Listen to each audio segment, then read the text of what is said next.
வணக்கம். இந்த மார்க்கெட் சைடுலாம் போனீங்கன்னா நம்ம ஊர்ல காய்கறி கடை அப்படின்னு போட்டிருப்பாங்க. அது என்ன காய்கறி கடை? கறினா மீட்டு தானே. அங்க மீட்டு விற்கிறது இல்லையே அப்படின்னு பாத்தீங்கன்னா, பல வருடங்களுக்கு முன்னாடி, பல நூற்றாண்டுகளுக்கு முன்னாடி நம்ம மிளகை தான் காரத்துக்கு உபயோகப்படுத்தினோம். அதாவது கறி கடை அப்படின்னா வெஜிடபிள் அண்ட் பெப்பர் மட்டும்தான் அங்க விற்கப்பட்டது. ஏன் இந்த பெப்பர் நம்மளை விட்டு போச்சு அப்படிங்கறத பார்க்கலாமே. எப்படின்னா, நல்ல அற்புதமான உலகத்தரம் வாய்ந்த நல்ல பெப்பர் நம்ம மட்டும்தான் ப்ரொடியூஸ் பண்ணிக்கிட்டு இருந்தோம். நம்ம கிட்டே இருந்து தான் ஐரோப்பிய நாடுகளுக்கு, அந்த மன்னர்களுக்கே அங்கேருந்து நம்ம கிட்டே இருந்து தான் போகுது. அப்போ நடுவுல ஏதோ ஒரு ட்ரேடர் என்ன பண்ணிருக்கான், இல்ல உனக்கு இதை விளைய வைக்க தெரியாதுன்னு எனக்கு தெரியும், எங்கேருந்து வருதுன்னு எனக்கு தான் தெரியும், அதனால நான் சொல்றதுதான் ரேட்டுன்னு ஏதோ சொல்லிட்டானா. என்ன கதைன்னு தெரியல, உள்ள பாலிடிக்ஸ். அதுல கடுப்பான ஐரோப்பிய மன்னர்கள், கிளம்புடா, யாரையாவது போய் அனுப்பி இந்தியா எங்க இருக்குங்கிறத கண்டுபிடி, டைரக்டா நம்மளே மிளக கொள்முதல் பண்றோம் அப்படிங்கிற மாதிரி ஒரு ஆர்டரை கொடுத்துட்டாங்க. நிறைய பேர் கிளம்புறாங்க. பட் வாஸ்கோட காமா மட்டும்தான் வராரு. வந்தவன் சும்மா இல்லாம இருக்கிற மிளகெல்லாம் கொண்டு நான் வாங்கிக்கிறேன் நல்ல ரேட்டுக்குங்கிற மாதிரி சொன்னோம். நம்ம ஆளுங்களுக்கும் ஒரே சந்தோஷம், ஆஹா நல்ல ரேட்டு கிடைக்குதே அப்படின்னு சொல்லி எல்லா மிளகையும் கொடுத்து விடும் போது நமக்கு காரத்துக்கு என்ன பண்ணுதுன்னு தெரியாத நேரத்துல டேக் திஸ் சில்லி அப்படிங்கிற மாதிரி இன்ட்ரடியூஸ் பண்றாங்க இந்த சில்லிய. இப்போ தோனி அவர்கள் கேப்டன்சில இருந்து ரிட்டையர் ஆயிட்டாரு.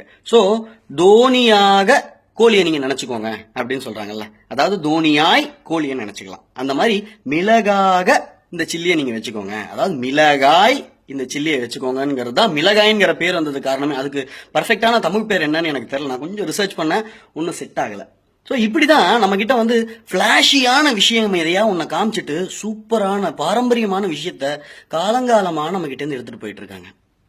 அடுத்தது மாடுகள், வெண்மை புரட்சி, நல்ல பால், சூப்பர் பால் கறக்கும், அதை விட்டு நீங்க என்ன உள்ளூர் மாட்டை வச்சு கறந்துகிட்டு இருக்கீங்க அப்படிங்கிற மாதிரி ஜெர்சி மார்கள் இறக்கப்பட்டது. இந்த ஜல்லிக்கட்டுக்காக எல்லாரும் போராடுறதுனால இதை ஒன்றும் பண்ண முடியாது போல இருக்கே அப்படின்னு பயந்த இந்த அயல் நாட்டு சக்திகள் அடுத்து இன்னொன்று ஒரு விஷயம் பண்றதா நான் கேள்விப்படுறேன். இது ஒரு வதந்தியா இருந்தா ரொம்ப சந்தோஷம். இன்னும் பர்ஃபெக்டான இன்ஃபர்மேஷன்லாம் அதை பத்தி கிடைக்க மாட்டேங்குது. ஒரு மாத்திரை, அந்த மாத்திரையை இந்த பசுமாடுகளுக்கு கொடுத்தா அது பெண் கன்று, அதாவது பசுக்கன்றை மட்டும்தான் ஈன்றும் அப்படிங்கிற மாதிரி ஒரு மாத்திரை ஒன்று இருக்கு அப்படிங்கிற மாதிரி சொல்றாங்க. அதனால என்ன ஆகுது, இப்போதைக்கு நமக்கு ரொம்ப சந்தோஷமா இருக்கும், பசுமாடா பிறக்கும், நிறைய பால் கறக்கும்ங்கிற மாதிரி நம்ம சந்தோஷமா இருக்கலாம். ஆனால் நாளை பொழுதுல நம்ம கிட்ட ஆண் மாடுகள், காளை மாடுகளே இல்லாம போயிடும். அப்ப திருப்பி இவங்க என்ன பிளான்ல இருந்தாங்களோ அதுக்குள்ளதான் போய் நம்ம சிக்குவோம். ஒண்ணு.